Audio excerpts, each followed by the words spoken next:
What's going on, guys? Welcome back to the channel. We're just doing a quick full self drive here to get some dinner. So it's going to be a pretty quick drive here. Just enabled the full self drive here. So we have a 6-minute route, 1.9 miles to get to the destination. It's officially daylight savings, so it's extremely dark out. It's about 6:15 Eastern time, and it's as dark as it can be. So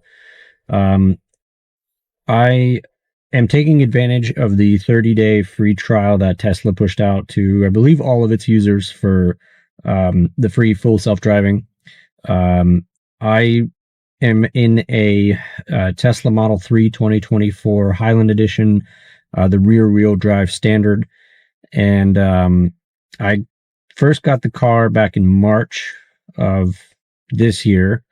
That's when I took delivery. I placed the order, I believe it was back either in December or January. So I had about was a little indecisive there at that light for some reason, not sure why. I have a camera going back there as well. Hopefully it's okay. I'm not sure what the footage is going to look like. It might be a little bit wobbly there, but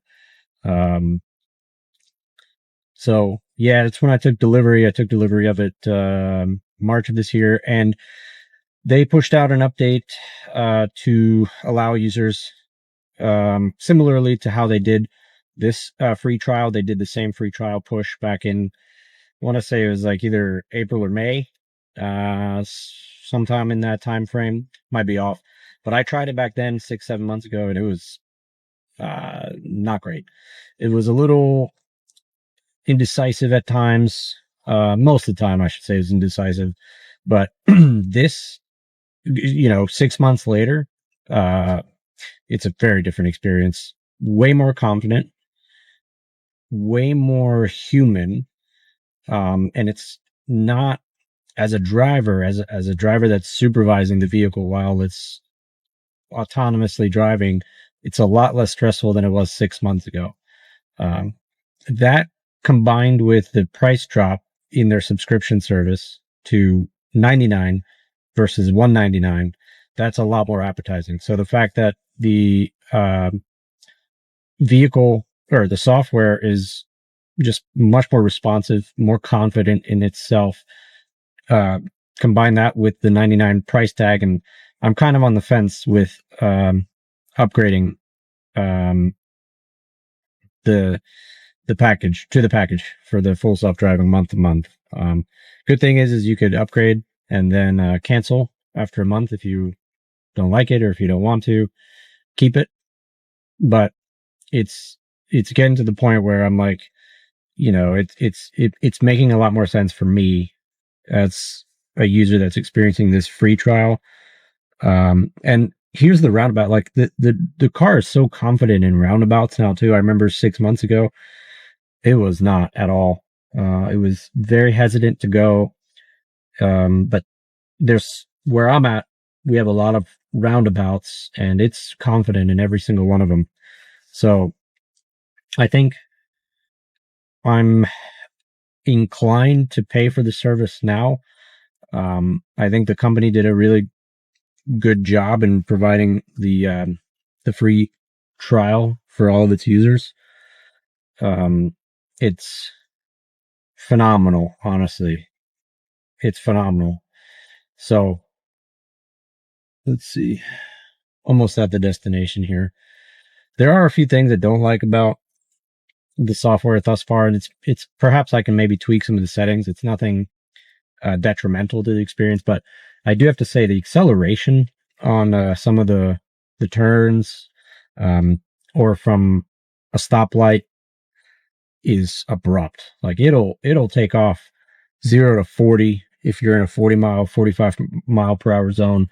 It feels like it's 3 seconds. I mean, it's just like, unnecessarily fast, in my opinion. I just don't know why. So we're at the destination. Let's see. I think this was actually included. It's parking in a handicap spot though. And now it just stopped.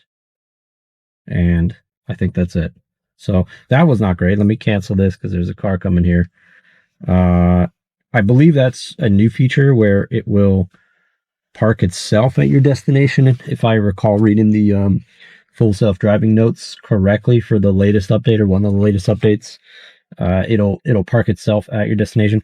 This is the second time I've had it park at a handicap because I think it kind of finds the first available spot at your destination and then it just takes it. Usually those first available spots are handicap spots. So it's kind of interesting to me that the software is not intelligent enough yet to understand or read the handicap sign.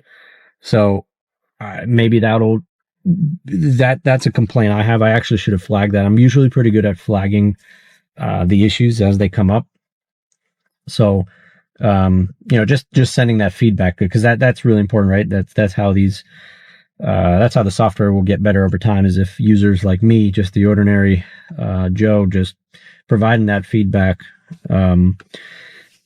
That's how you kind of iterate and allow the Tesla team to get better. So the parking at the very end of the route, it's like it's not ideal yet. I don't see it working as smooth as it can be, especially because I'd imagine it should be intelligent enough to understand which spot is a handicap spot, which is not. I think from what I've seen in my experiences here, last couple times of using the full self-driving is it usually, when it gets you to your destination, it usually tries to find the nearest available parking spot. And the problem with doing that is that it's usually handicapped. So I'd like to see that improve. But otherwise, like I said, I mean, it's great. I think the confidence level, the safety, the decision making is great. There's been numerous times where I've even had other humans, I think the lights just went off on me, but I've had other humans wave to the Tesla, to me, thanking me that I let them, pass by. Or it was kind of like this, like, weird human connection where I'm not driving, but the human waved to me, thanking me for either, like I said, letting them pass by, or cut in front of me or something. So those are all like decisions that the software is making, and it's pleasing other people on the road, which means that it's probably making pretty good decisions, right? Human-like decisions. So yeah, I'm excited to see where this keeps going. The only complaints I have are two things. One is the parking spot, which I talked about, and two is the acceleration. It's unnecessarily fast at lights, from red to green, or stop signs, things like that. It's just, you feel yourself getting yanked back. It's unnecessarily fast. So otherwise, I think it's phenomenal, and I'm looking forward to the next set of updates.